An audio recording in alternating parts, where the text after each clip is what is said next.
You should have known better, the cold night whispered as Logan Spencer stood on the frozen driveway, the crisp winter air biting through his thin coat, his breath forming clouds that vanished into the darkness.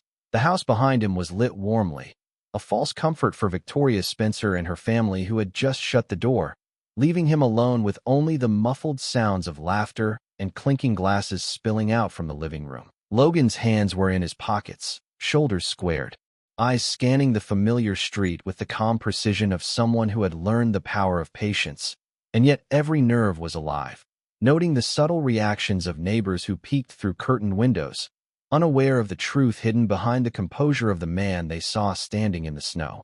He took a slow step forward, the crunch of the thin layer of ice beneath his boots echoing softly, each sound marking time as he measured the night, not with fear or anger, but with deliberate awareness of what was to come, tracing in his mind every conversation, every slight, every unspoken judgment he had endured, and calculating, silently, how the hidden leverage he had built over years would quietly, invisibly, transform the evening into a lesson of unforeseen authority. Logan's gaze drifted toward the trees lining the street, their branches stark against the moonlight, shadows casting patterns that mirrored the meticulous networks of control he had established, companies and trusts mapped invisibly behind his calm exterior, the kind of power that does not need to be broadcast but manifests at precisely the moment when others assume he is powerless. The wind tugged at his coat, carrying faint scents from the home he had once considered sanctuary, and he felt the weight of betrayal settle evenly across his chest, a familiar, controlled burn, a reminder that the world often judges by appearances while he had always prepared by facts and foresight. He adjusted his scarf and allowed his eyes to linger on the warm glow of the doorway one final time, imprinting the memory of dismissive smiles, cold words, and the casual cruelty of a family that had underestimated the depth of his knowledge and the quiet resilience that had sustained him, a resilience shaped in silence, patience, and the careful accumulation of unseen resources. Logan exhaled, the cloud of moisture curling upward like a silent signal of readiness, and took another deliberate step into the night, his mind tracing out contingencies, potential reactions, and the exact moment when the hidden truth of his identity would intersect with their misunderstanding, a truth that could shift the narrative without confrontation, without spectacle, relying solely on the weight of preparation, timing, and invisible control. Each step resonated with the rhythm of certainty, the quiet confidence of a man who had learned to move through the world unnoticed until revelation was inevitable, until the misjudgments of others aligned perfectly with the leverage he held, and the cold air no longer bit, but seemed to sharpen his focus, heighten his awareness, and solidify the path that would carry him from the shadow of dismissal into the subtle authority that had always been his. The street stretched ahead, empty except for the soft flicker of distant streetlights, the night deep and expansive, and Logan's mind cataloged every detail, every potential obstacle, and every moment of delayed recognition, knowing that by dawn, the balance of understanding, control, and consequence would have shifted irrevocably, and he would stand, not in anger, but in quiet dominion over the situation that had seemed so overwhelming only moments before. Logan kept walking until the house lights behind him became nothing more than a warm blur in the rearview mirror of his mind, and the winter street opened into a stretch of quiet suburban darkness lined with bare maples and sleeping houses. The cold had a way of making every sound honest. His boots pressed into the thin crust of snow along the sidewalk. A loose porch flag clicked softly in the wind. Somewhere down the block, a dog barked once, then stopped, as if even the night understood this was not the moment for noise. He did not look back. That was the first victory. Not revenge, not pride, just the simple refusal to turn around and beg to be let inside a home where his name had become a punchline. Victoria's mother had said he brought nothing to the family. Her brother had called him deadweight with a wedding ring. Victoria had stood near the fireplace, arms folded, her face beautiful and distant, and said, "Maybe this will teach you what it feels like when people stop carrying you." Logan had heard every word. He had stored them carefully. Men like him did not survive by reacting. They survived by remembering. At the end of the block, he stopped beneath a streetlight, the yellow glow falling across his face, showing the calm that made strangers underestimate him and business rivals nervous. His fingers were stiff when he reached into his coat and pulled out his phone. The screen lit up against the dark. No missed calls from Victoria. No message asking if he was safe. Just a silent black rectangle reflecting his own eyes back at him. He almost smiled, but not with humor. There was a time when that would have broken him. Years earlier, he would have explained himself, defended himself, offered proof of his worth like a man applying for permission to be loved. Not tonight. Tonight, the cold clarified everything. He opened a secure banking application hidden behind an ordinary icon, entered 2 passcodes, then watched the screen load numbers Victoria had never imagined existed. Private equity holdings, real estate portfolios across 5 states, a majority stake in a logistics firm outside Chicago, a family office in Denver operating under a name no one at that house would recognize. Logan looked at the figures without excitement. Money had never been the point. Control was not about noise. It was about options. And he had more options than anyone behind that front door understood. A black sedan slowed at the corner, then pulled to the curb with its headlights low. The driver did not honk. He knew better. Logan slipped the phone back into his coat and stepped toward the car as the rear door opened from inside. Warm air rolled out, carrying the faint scent of leather and black coffee. His attorney, Daniel Mercer, sat in the back seat with a tablet resting on one knee, silver hair neat, expression unreadable. "I wondered when you would call," Daniel said. Logan climbed in, closed the door gently, and looked through the tinted glass toward the direction of the house. The laughter was too far away to hear now, but he could still feel it, not as pain anymore, but as evidence. "I did not call," Logan said. Daniel tapped the tablet once. The security system did. Front door audio, driveway camera, time-stamped at 12:13 in the morning. Everything is preserved. Logan leaned back, the cold leaving his hands slowly. Outside, the neighborhood passed in silence as the sedan pulled away. He did not ask Daniel what came next. They both knew. Before sunrise, the accounts Victoria's family depended on would be reviewed. The house they believed was hers would be traced back to a trust. The business loan her brother had bragged about would be examined by the lender Logan quietly owned. Not to destroy them. That would have been too easy. Logan wanted something cleaner. He wanted the truth to arrive with paperwork, signatures, and the kind of silence that leaves no room for denial.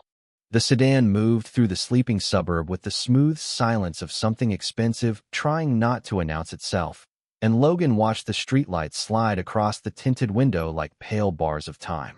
Daniel Mercer did not fill the quiet. He knew Logan well enough to understand that silence was not emptiness. It was where Logan made decisions.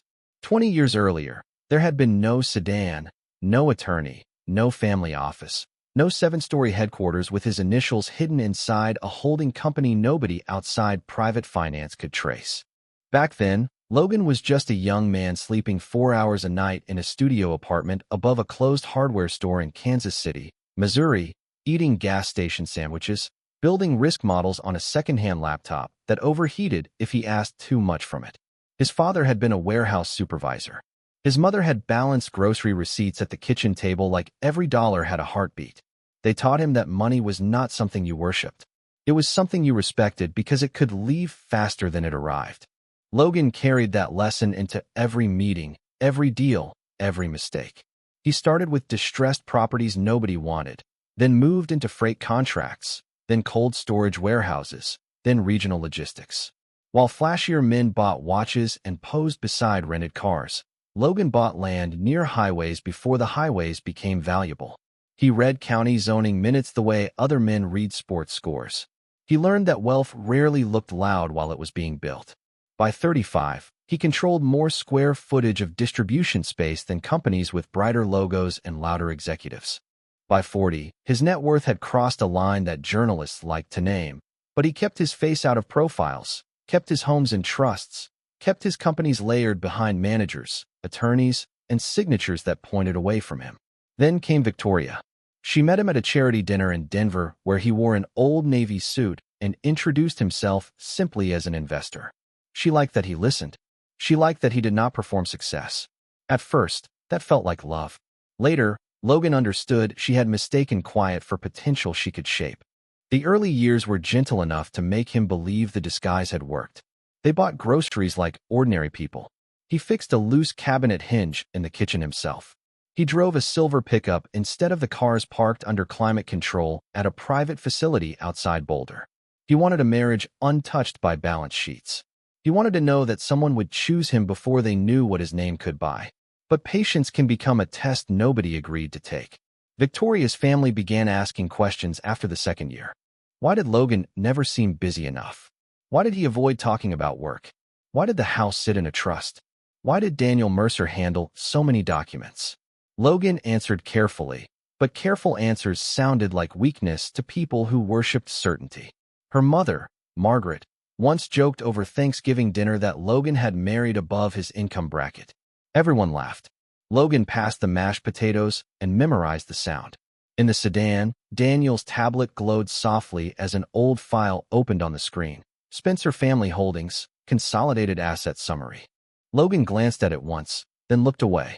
He did not need the numbers to remember what he had built. The fortune was real, but the ache in his chest came from something smaller and harder to explain. He had hidden wealth to protect love, and the people in that house had used the absence of display as proof that he had nothing. Outside, the first hints of frost silvered the lawns. Daniel finally spoke. "Do you want the standard protocol?" Logan watched the dark roofs pass by, each one quiet under the winter sky. "No," he said. "I want them given every chance to tell the truth first." Daniel nodded once, as if that answer told him everything about the kind of man Logan still intended to be. The city lights appeared ahead, distant and sharp, and Logan felt the night narrowing toward morning. His life had not changed when they pushed him out. Their understanding of it was about to. The sedan turned off the main road and descended into the private garage beneath Spencer Meridian, the headquarters that most people in Denver believe belonged to a quiet investment group run by a committee of gray-haired executives. Logan stepped out into the clean white light, his coat still carrying the cold from Victoria's driveway, and for a moment the contrast almost made him laugh. 10 minutes earlier, her family had spoken to him like a man without options. Now the elevator recognized his palm before the doors opened. No lobby, no receptionist, no nameplate. Just a private lift rising past 32 floors of glass, steel, and sleeping offices toward the secure level nobody entered without clearance from Daniel Mercer or Logan himself. When the doors opened, the conference room was already awake. 3 monitors glowed against the far wall. A pot of coffee steamed beside a stack of sealed folders. Elena Brooks, his chief financial officer, stood at the head of the table in a charcoal suit, hair pinned back, expression professional but careful. She had known Logan for 12 years, long enough to know that when he arrived after midnight in a wrinkled coat and said little, something had finally crossed a line. Daniel placed his tablet on the table. Driveway camera, interior door audio, trust documents, loan files, property records. Logan removed his gloves slowly and laid them beside the first folder. He did not sit. Sitting felt too much like rest, and this night had not earned that from him. Elena slid a report across the table. Victoria's brother submitted another draw request yesterday morning. Logan glanced down. Her brother, Caleb Whitmore, had a small construction company that had survived for 2 years on financing routed through a lender Logan owned indirectly. Caleb had bragged at dinners about his business instincts, his connections, his ability to make money move. Logan had listened and passed the bread. Now the numbers told a different story. Missed milestones, inflated invoices, personal expenses mislabeled as project costs. Nothing dramatic, nothing loud, just the ordinary arrogance of someone who believed nobody important was watching. Elena continued. Margaret also asked the family office administrator about accessing the Lake House Reserve Fund last week. Logan looked up at that. The Lake House. Victoria's mother had called it their family property for years, correcting guests when they assumed Logan had anything to do with it. In truth, the deed sat inside a trust created before Logan ever proposed. He had let them use it because Victoria loved the place at sunset. He had never corrected Margaret because dignity sometimes means allowing people to enjoy a lie that harms no one. Tonight, that lie had grown teeth. Daniel opened another document and turned the screen toward Logan. Victoria's personal account received a transfer from Caleb's company 3 days ago. Description says consulting. The room went quiet. Not shocking quiet. Worse, confirming quiet. Logan stared at the line item. feeling something inside him settle into place. This was the part he had not wanted to find. Being insulted was one thing. Being underestimated was old weather. But money moving between people who had just thrown him out at 12:13 in the morning made the night feel less like anger and more like exposure. He thought of Victoria by the fireplace, arms folded, telling him people were tired of carrying him. He thought of Margaret's narrow smile, Caleb's laugh, the door closing. Logan finally pulled out a chair and sat, not because he was tired, but because the decision required stillness. "No freezes tonight," he said. Elena blinked. Daniel did not. Logan continued, "No threats. No calls. No warnings from us.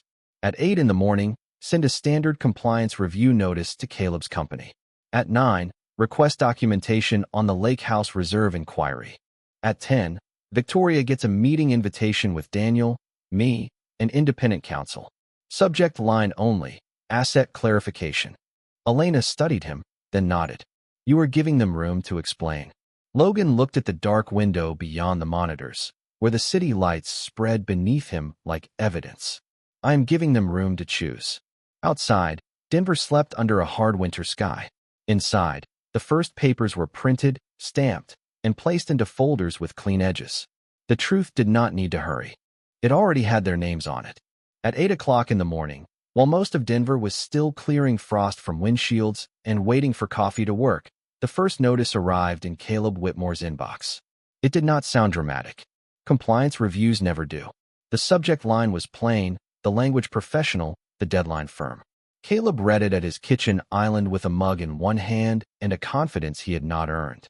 By 8:14, he had forwarded it to Victoria with a message that said, "Do you know anything about this?" At 8:22, Margaret called Victoria 3 times in a row. At 8:31, Victoria finally woke to a house that felt different, though nothing inside had moved. The same fireplace, the same marble counters, the same family photographs arranged to suggest warmth and success. But Logan was not there, and the absence did not feel like victory anymore. It felt like a chair pulled back from a table just before the floor opened. She walked downstairs in a robe, phone in her hand, reading the meeting invitation from Daniel Mercer. Asset clarification. For words, no emotion, no explanation. She stared at them until the screen dimmed. Her mother stood in the kitchen already dressed, earrings on, posture sharp. Caleb leaned against the counter, pretending not to be worried, tapping his thumb against his phone like it owed him answers. "This is Logan being petty," Caleb said. "He probably begged some lawyer friend to scare us." Margaret sniffed, lifting her chin. "He is always hidden behind paperwork. Men who cannot lead love documents." Victoria said nothing. She looked toward the front door, the same door they had closed behind him at 12:13 in the morning. The memory came back too clearly. Logan standing in the cold, not pleading, not arguing, just watching them with that quiet face she had once called safe and later called useless. The thought irritated her because it carried a thin thread of doubt, and doubt was something Victoria had spent years treating like a stain to be covered quickly. At 9, the second notice arrived.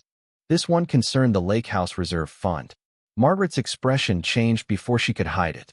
"That cannot be right," she said. Caleb turned the phone toward her. "Why is a trustee asking for documentation?" The word trustee hung in the kitchen like a draft under a door.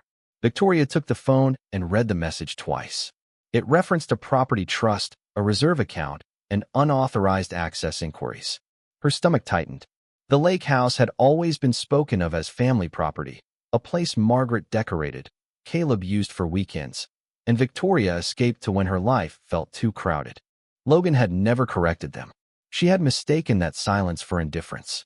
Now the silence had paperwork attached. At 9:45, Daniel Mercer's office sent a final confirmation for the 10 o'clock meeting. Video attendance was available, but Logan would be present in person. That line did what the others had not. It made the room quiet. Caleb laughed once, too loudly. "Present where?" "Some strip mall office." Margaret gave him a warning look, but Victoria did not hear them clearly anymore. She was remembering small things. Logan signing documents without asking permission. Daniel appearing at closings and family events with the same unreadable expression. The house being purchased through an entity she never bothered to understand. The way Logan never panicked when money came up, only changed the subject. At 9:58, Victoria joined the meeting from the dining room table. With Caleb and Margaret standing behind her like witnesses at a trial, they still believed they could control. The screen opened to a conference room high above downtown Denver.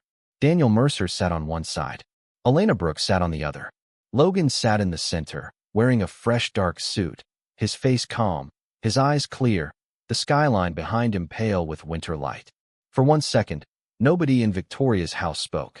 Not because he looked different, because he looked exactly like himself, and for the first time, that was what frightened them. Logan let the silence sit on the screen long enough for Victoria to understand that he was not there to explain himself like a man asking permission to matter. He sat in the center of that conference room with Daniel Mercer to his right, Elena Brooks to his left, and a glass wall behind him revealing downtown Denver in clean winter light. Victoria leaned closer to her laptop, her face composed by habit, but her eyes were moving too quickly. Caleb stood behind her with his arms folded, wearing the kind of smirk men use when they are afraid someone might notice their hands are not steady. Margaret stood perfectly still, pearls at her throat, chin raised, treating the meeting like a social mistake she could correct with posture. Daniel spoke first. This meeting concerns asset clarification, compliance review, and unauthorized financial activity connected to entities under Spencer Meridian oversight. Caleb laughed under his breath. Spencer Meridian? What does that have to do with us? Logan did not answer right away.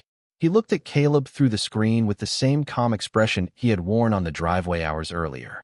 More than you realized. Elena tapped her keyboard, and the first document appeared on the shared screen. It was not dramatic. No flashing red letters. No accusation. Just a property trust summary listing the house where Victoria sat, the lake house Margaret loved, and 2 investment accounts that had quietly supported family expenses for years. The trustee name appeared at the bottom. Spencer Meridian Private Trust Division. Victoria's lips parted slightly. Margaret's face tightened. Caleb looked from the screen to Victoria as if she had hidden something from him. But Victoria was staring at Logan. You told me the house was handled for tax reasons, she said. Logan nodded once. It was. His voice was even. It was also protected from people who did not know how to respect what they did not build.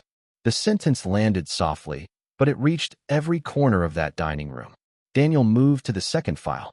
Caleb's construction company appeared next, with payment draws, invoices, and project milestones arranged in clean columns. The numbers looked harmless until Elena highlighted the dates. Draw requests filed before work was completed. Equipment charges that matched personal purchases. A transfer labeled consulting paid to Victoria 3 days before the family decided Logan had become a burden. Caleb's smirk disappeared. That is out of context, he said. Daniel folded his hands. That is why we are requesting context. No one spoke. That was the brilliance of it. Logan had not accused them. He had opened a door and invited the truth to walk in first. Victoria looked smaller in the frame now, though nothing about her had changed. Same expensive dining room. Same perfect hair. Same family standing behind her. But the ground under her had begun to move, and she was finally hearing the sound. Logan leaned forward slightly. Last night, you said people were tired of carrying me. Victoria swallowed. Caleb looked away. Margaret stared at the screen as if offended by memory itself. Logan continued. I want to be clear. This is not punishment for what you said. Words reveal people. They do not surprise me anymore. He paused, letting that quiet sentence do its work. This meeting is about whether the money moving through this family was handled honestly. Victoria shook her head once, not in denial, but in confusion. Why did you never tell me? For the first time, something almost sad crossed Logan's face. Not weakness, not regret, just the grief of a man watching someone arrive too late at a truth he had left in plain sight. Because I wanted to know who I was to you before you knew what I owned. The room on Victoria's side went still. Outside Logan's window, morning traffic moved along the streets below, steady and indifferent. Daniel clicked to the final slide. Meeting at 12 o'clock. In person. Independent counsel required. Logan's voice remained calm. You have 2 hours to bring every document, every message, and every explanation you want considered. After that, we proceed with the review. Victoria stared at him as if the man on the screen had stepped out of a life she had never bothered to read carefully. Logan did not raise his voice. He did not need to. By 10:15 in the morning, The family that had thrown him into the cold was sitting inside the warmth he had paid for, realizing the heat had never belonged to them. At 11:58, the lobby doors of Spencer Meridian opened and Victoria walked in with Margaret on one side and Caleb on the other, all three dressed like people arriving to control a room that had already moved beyond their reach. The lobby was quiet, all pale stone, brushed steel, and glass that reflected them too clearly. Caleb adjusted his tie twice before the security desk. Margaret lifted her chin at the receptionist as if status could substitute for clearance. Victoria said Logan's name softly, and that was what made the guard look up. Not with surprise, with recognition. "Mr. Spencer is expecting you," he said, then handed them temporary badges printed with the word visitor in clean black letters. Caleb stared at his badge like it had insulted him. Margaret's mouth tightened. Victoria said nothing. The private elevator carried them upward without music, and every passing floor seemed to remove another layer of the story they had told themselves about Logan. By the time the doors opened, Daniel Mercer was waiting in the hall. "This way," he said, professional and unreadable. The conference room was larger than it had looked on the screen, with floor-to-ceiling windows facing the Denver skyline and a long walnut table set with water glasses, folders, and 3 chairs on one side. Logan stood near the window, hands relaxed, wearing a dark suit that looked less like luxury and more like belonging. He turned when they entered, and Victoria felt the first true weight of the night before. Not the cold driveway, not the closed door, but the realization that he had stepped out of her house and into his world. Caleb sat first, trying to make the chair sound casual. Margaret remained standing. "This is unnecessary," she said. Logan looked at her with quiet patience. "Then it should be easy." Daniel closed the door. Elena Brooks opened the first folder. The review began without drama. Caleb's invoices came first, projected on the screen in neat rows. Concrete delivery on a date when the supplier had been closed. Equipment rental billed for a machine registered in another county. A consulting payment routed to Victoria with no contract attached. Caleb talked fast. He said the records were confusing, the timing was off, the bookkeeper had made mistakes. Logan listened to every word as if Caleb were offering testimony under oath. He did not interrupt. That made Caleb speak even faster. Margaret finally sat down when the Lake House Trust appeared. Her hand moved to her pearls. The reserve inquiry showed her name, the date, the amount requested, and the note she had sent to the administrator. Family maintenance, immediate need. Daniel slid a copy across the table. "Can you explain the immediate need?" Margaret looked at Logan then, not as a son-in-law she dismissed, but as the only person in the room who could decide whether her answer mattered. "I thought it was available to us," she said. Logan's eyes did not change. "You thought a lot of things were available to you." Victoria flinched, because the sentence was not loud, but it carried every dinner, every joke, every look that had reduced him to a convenient absence. Then Elena opened the final file. The transfer to Victoria. 3 days before the midnight argument. $10,000 from Caleb's company, labeled consulting. Victoria's face turned pale. "I did not know where it came from," she said. Caleb looked at her sharply. Margaret whispered his name, warning and fear wrapped together. Logan folded his hands on the table. "Then tell me what the payment was for." The room went still. Outside, traffic moved far below, tiny and orderly, like another life. Victoria looked at the document, then at Logan, and for the first time since he had known her, she had no polished answer ready. He saw the calculation fade, then the pride, then the performance. What remained was smaller, almost honest, and much too late. "Caleb said it would help cover expenses," she said. "He said you would never notice." Logan nodded slowly, not because he was satisfied, because the truth had finally entered the room, wearing her voice. Daniel made a note. Caleb pushed back from the table, but Elena's calm expression stopped him better than any argument could have. Logan looked from Caleb to Margaret to Victoria. "Last night, you told me I had nothing," he said. "Today, I am asking why you were reaching into everything I built." No one answered. That was the answer. The Billionaire reveal did not arrive with applause, headlines, or revenge. It arrived in a quiet conference room, through clean documents, steady voices, and the unbearable sound of people discovering that the man they had thrown into the cold had owned the shelter all along. Victoria sat in the conference room with both hands folded around a glass of water she had not touched, watching the man she had married become clearer with every document placed on the table. Not different, clearer. That was the part that made it difficult to breathe. Logan had not transformed overnight into someone powerful. He had always been that man, and she had spent years editing him down until he fit the version her family found easier to mock. Caleb's confidence had drained into silence. He kept staring at the invoice packet as if the numbers might rearrange themselves into innocence. Margaret looked smaller without her certainty, her pearls still perfect, her posture still trained, but her eyes fixed on the trust documents with the stunned anger of someone realizing the room had never belonged to her. Daniel Mercer explained the next steps in a voice, so even it made every word feel final. Caleb's company would enter a formal review. All pending draw requests would be suspended until supporting documentation was verified. The Lake House Reserve account would be restricted to trustee-approved maintenance only. Any personal transfers connected to business funds would be documented, reviewed, and, if necessary, referred to independent counsel. Nothing sounded emotional. That was what made it terrifying for them. Logan had not thrown their words back at them. He had not shouted about the driveway or demanded an apology in front of staff. He simply let procedure do what anger could not.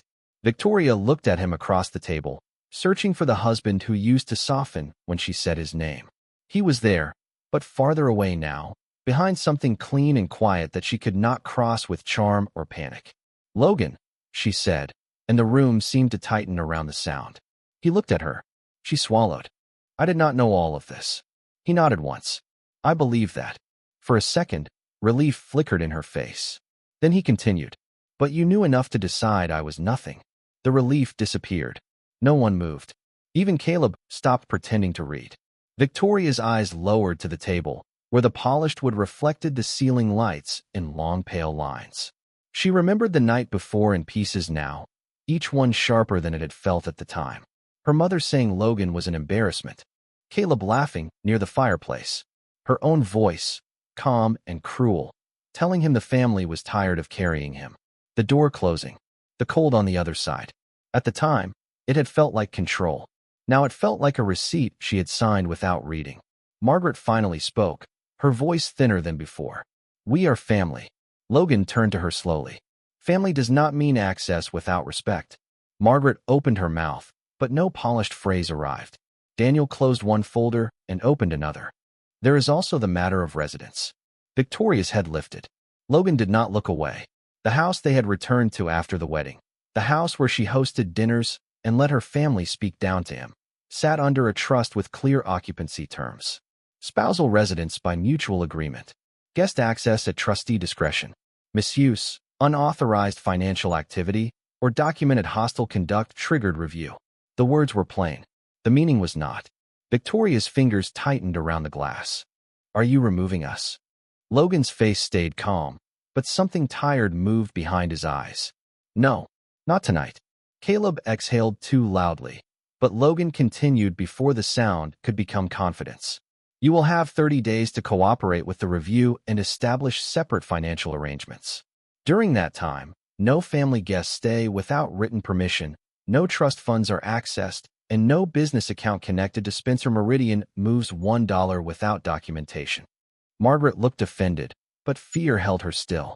Caleb rubbed a hand over his mouth. Victoria stared at Logan as the full shape of the consequence settled over her. He was not casting them into the cold the way they had done to him. He was giving them time, structure, and a way to leave with dignity if they could find any. That mercy hurt more than punishment would have.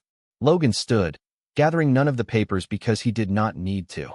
Everything important was already filed, copied, and preserved. "You wanted to see what life looked like without me carrying anything," he said softly. "Now you will." He walked toward the door, and Victoria rose halfway from her chair. "Where are you going?" Logan paused with his hand near the handle. For a heartbeat, the room held the memory of snow, driveway lights, and a closed door. Then he answered without bitterness. "Somewhere warm." Logan walked out of the conference room and into the crisp Denver morning light, leaving behind a family that had underestimated him at every turn, their expressions a mixture of shock, confusion, and a dawning awareness that he had quietly controlled every corner of their world while they assumed he had nothing.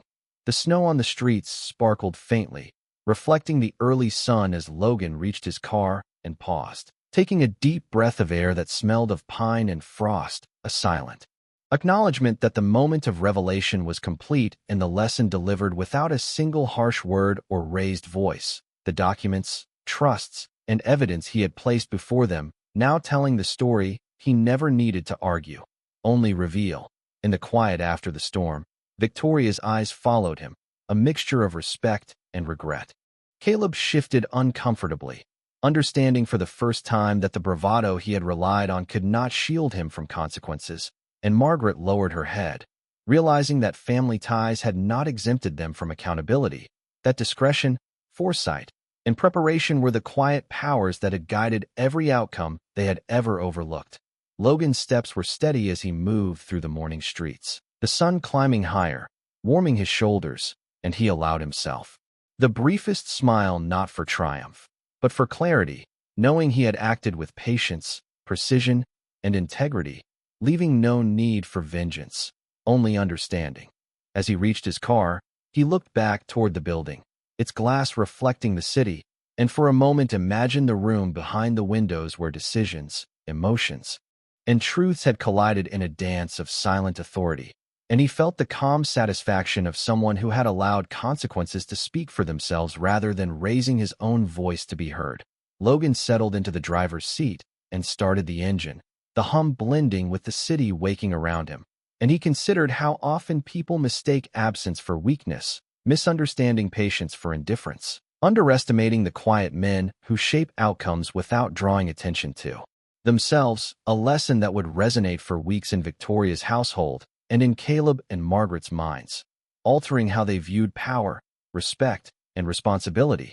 As he drove away, leaving the conference room, the family, and the winter light behind, the thought lingered that control and influence often travel unseen, arriving precisely when least expected but most effective, and Logan's choices that night would be remembered not for drama, shouting, or confrontation, but for the subtle, deliberate orchestration of facts and timing that transformed misunderstanding into revelation. And as viewers follow the story of Logan and Victoria, one might ask themselves how often appearances deceive, how patience and foresight can wield more power than volume and aggression, and whether quiet observation might reveal truths others overlook, encouraging reflection on the weight of judgment and preparation in their own lives. So if you found yourself captivated by Logan's strategy, patience, and subtle command, consider subscribing to the channel for more stories where insight, calm, and careful planning create unforgettable lessons and dramatic turns that linger long after the last page has been read.